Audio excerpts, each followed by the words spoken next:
A female officer was rinsing her hands by the river when she suddenly saw a man's body floating nearby. Alarmed, she alerted her partner. Get away! It's him!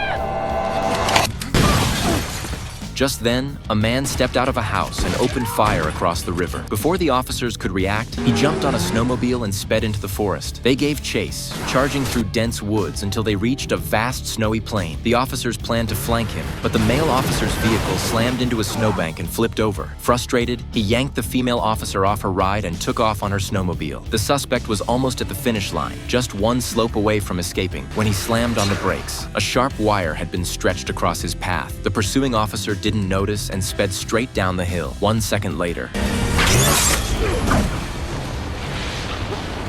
by the time the female officer arrived, the suspect had vanished. His name was Theo. Not long ago, he, his sister Lisa, and an accomplice had robbed a private bank and made off with a fortune. Planning to flee the country, they drove toward the border, but their car struck a wild animal. On the icy road, they lost control, crashed into a snowbank, and flipped. The accomplice died instantly, having not worn a seatbelt. Fortunately, Theo and Lisa were okay. While they were figuring out how to escape, a police car showed up. The officer got out, saw the overturned car, and rushed back to radio for backup. But just as he returned to check the vehicle, I hope you can forgive me.